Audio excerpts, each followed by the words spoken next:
basketball, to football, to Monopoly, to World of Warcraft. What is the point of all these games? From a developer standpoint, the main goal, our objective, is to be able to generate as much income as possible. However, from a player standpoint, such as you and I, we would want a sense of entertainment and a sense of value. So this brings me into the game that I have created for the Dollar Center, which has a goal and objective of bringing more people into the Dollar Center. So a brief overview of the main points that I will be discussing will be the equipment and materials, followed by the instructions to play the game itself, followed by the warnings and cautions, and then a conclusion. So for the equipment and materials, you would need a computer, a mouse, and a keyboard, and you would also need to be present at the Dollar Center in order to play this game. So in order to actually play this game, you would have to, once again, be at the Dollar Center, and from there, you would then log into your account by creating a username, a password, and registering for your email and answering some security questions. And after that, you'll then be presented a screen that will ask you to change your character. So to change the character, you will have to, you can change like your appearance, such as your hair color, your clothing, your skin color, or your gender. So once you're done creating your character, you'll then be presented into the virtual world of the Dollar Center.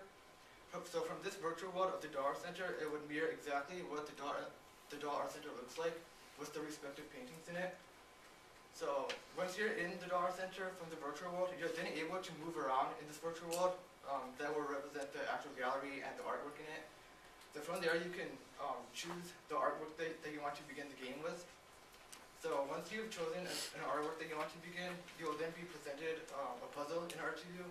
It'll ask you for an easy, medium, or hard mode. For the easy mode, you get 10 minutes to do. For a medium mode, you get 15 minutes to do. And for the hard mode, you get 20 minutes to do. And the reason why you get more time for the different modes is because of the higher level of complexity. So after you're done selecting a mode that you want to begin with, you'll then be able to start the puzzle game. So in order to actually play this game, you have to first click on the puzzle piece and then use the 4 arrow keys on the keyboard in order to move the puzzle. The right arrow key on the keyboard will slide the puzzle piece to the right. The left arrow will slide it to the left. The bottom arrow will slide it down, and the up arrow will slide it up. So once you're done manipulating the puzzle pieces in order to match the actual portrait, you'll then be presented a series of 5 questions in regards to the history of the artwork. So from this history questions, to answer these questions, you'll have to physically go out into the Dollar Center and answer these questions and read the history behind it. So once you're at the actual artwork, you'll then be able to read the history behind it.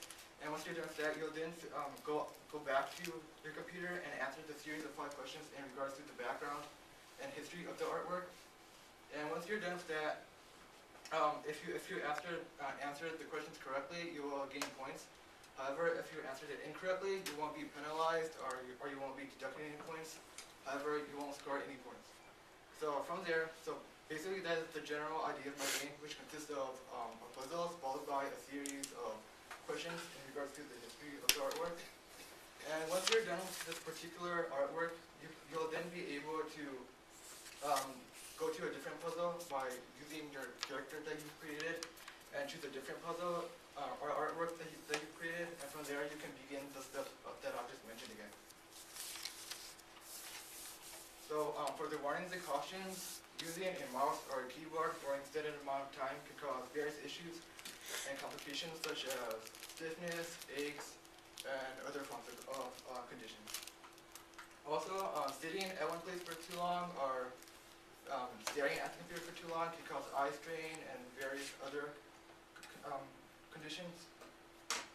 So in order to avoid these complications, you would have to periodically move around if you see yourself sitting stationary for too long, or you should also position yourself at a better posture. So in conclusion, my game would consist of puzzles followed by a series of history questions in regards to the artwork. So from a developer standpoint, such as myself, I believe that this game would be able to accomplish the task of bringing more people to the Dollar Center from various ages and backgrounds, because it is a relatively simplistic game to play, and you don't need any background or knowledge in order to play it. So all in all, I believe that this game would be able to accomplish the task of bringing more people, and I believe that it'll be a good fit for $40.